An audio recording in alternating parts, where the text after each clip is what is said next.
Certainly still hot across most of California today, and we expect that to hang on for a couple more days. Once again, just your typical summer heat culprit. That's a big area of high pressure.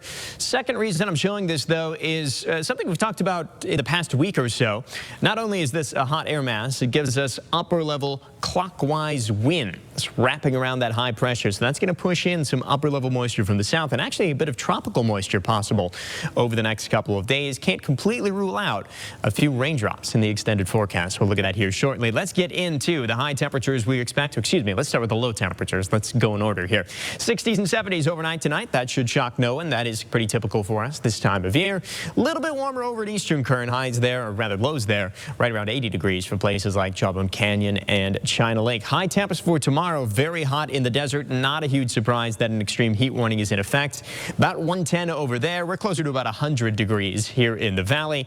91 at Tehachapi. As far as winds are concerned, not terribly strong for tomorrow, but we are going to see some changes in the long term, and we're going to look at Futurecast here and track those changes. So over the next 24 hours or so, not too much to show you. Maybe some passing clouds here or there, some activity to our east, pretty typical with the monsoon getting going.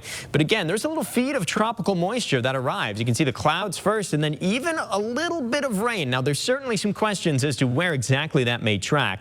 Most models favor that kind of along the central coast, but there is the possibility that a few of those raindrops could track over Kern County. So that is something we're going to keep an eye on as we head into Thursday. The other big story of the forecast is something you'll see once I step out of the way. But let's get into the day planner first here. 101 for tomorrow. Clear skies for the most part. Maybe a few clouds early. Air quality not the best. Definitely more cloud cover on Thursday. I'm just putting in a 10% chance of rain too. Can't completely rule out a stray raindrop as we head into Thursday, but temperatures certainly dropping as we head through the forecast. We talked about this last week, that as we get into the weekend, we are trending towards some cooler weather, and it really gets there by the time we get to early next week. We're looking at highs potentially as cool as the lower 90s. We have a couple of models that take us down into the 80s here in Bakersfield. So temperatures certainly look to be dropping quite a bit as we head toward the end of the forecast.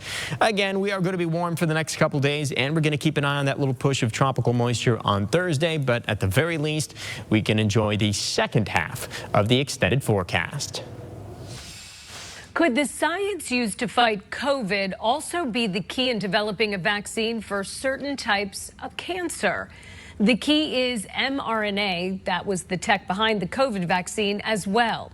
Clinical trials of new mRNA vaccine showed it helped prevent melanoma from coming back and from spreading. This mRNA vaccine, when combined with Keytruda, which is an immunotherapy, can decrease the risk of a cancer coming back or recurrence by 49%, and it can also decrease the risk of spread to other parts of the body by 59%. So definitely very promising results. With that kind of promise, the next question becomes whether that same science can have similar effects on other kinds of cancers. Research is already evaluating whether this can have an effect on lung cancer or kidney cancer or bladder cancer, for example. So this is going to be a focus of future research in the field. While there is the hope that will not come in the immediate future, the melanoma vaccine still needs to get FDA approval. And for that, researchers likely need more data on long-term impacts. Does it improve or impact survival? Do people live longer?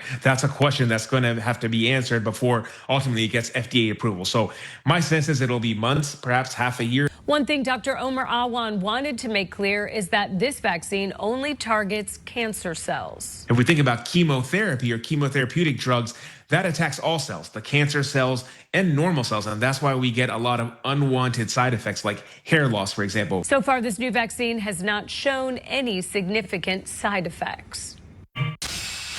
Immigration policies may have serious health consequences. That's according to a study